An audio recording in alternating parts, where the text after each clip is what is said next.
all these things, they are not history, they're also the future.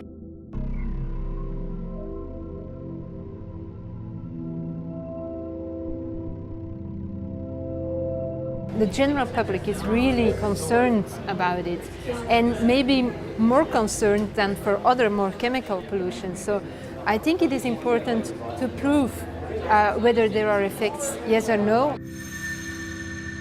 We're talking in the UK about having new nuclear power stations. We still have a big ongoing waste problem, and you know, it's not an issue that's going to go away for a very long time. Radioecology is the study of radioactive substances in the environment. So that's both what kind of effects they have on different organisms and ecosystems, and also how radioactive substances spread in the environment and how they're taken up by organisms. So studying radioecology involves quite a lot of different types of work. It can involve lab studies, where you set up experiments to test maybe a hypothesis about what kind of effects radiation might have on organisms, or to see how much radioactivity organisms might take up.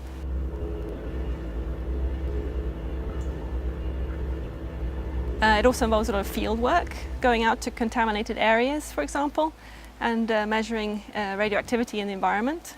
It also involves sampling for monitoring purposes to see whether radioactivity levels are diminishing or increasing. So it covers aspects of biology and chemistry and physics and maths. It's quite a multidisciplinary science, which is one of the things that makes it really interesting. In order to study radioecology, we need quite a lot of different types of scientists.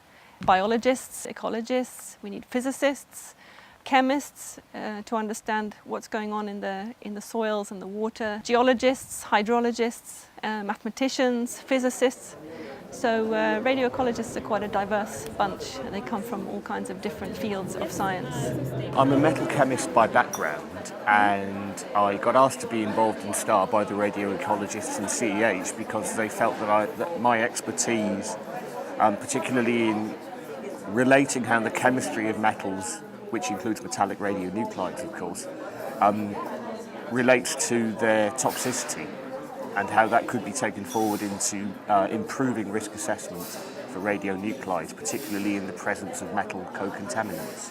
That there is a huge concern in the population about radiation and the effect of radiation on humans basically, but also on the environment, and we've seen that with Chernobyl and now with Fukushima. So, and we don't really know much about long-term effects of radiation on different species in the environment. So if we're going to make proper risk assessments, saying when it's safe and how much can we take of different radiation, we need to know more basically of what does radiation do to different organisms with different life cycles at different times and with the interactions of the other stresses that are there. So I think this is extremely important.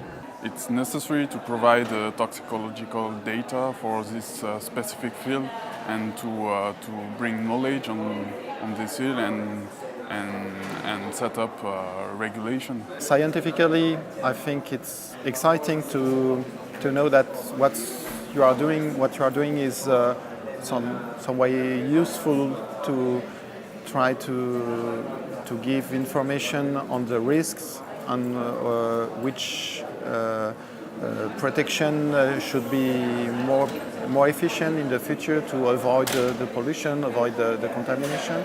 In the old times, when I was still working with heavy metals, I would say, yeah, I work on cadmium pollution.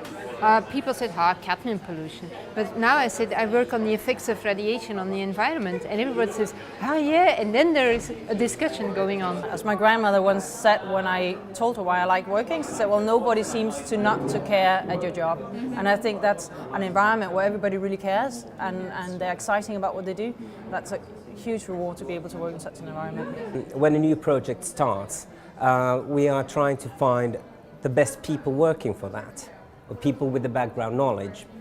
And sometimes we are in a situation that nobody knows anything about it, and somebody must go and learn. Mm-hmm. Some people don't like it, but I'm like that. Mm-hmm. If there is something new, a new challenge, no background information, I really enjoy. It's like lifelong learning process. Yeah, I think also with our science we can to some extent also help people. We can let them know, okay, what what can be the consequences of an accident like Chernobyl or Fukushima? Is there really problems of living close to a uranium mining site? And that is really exciting, if because you can in a way help people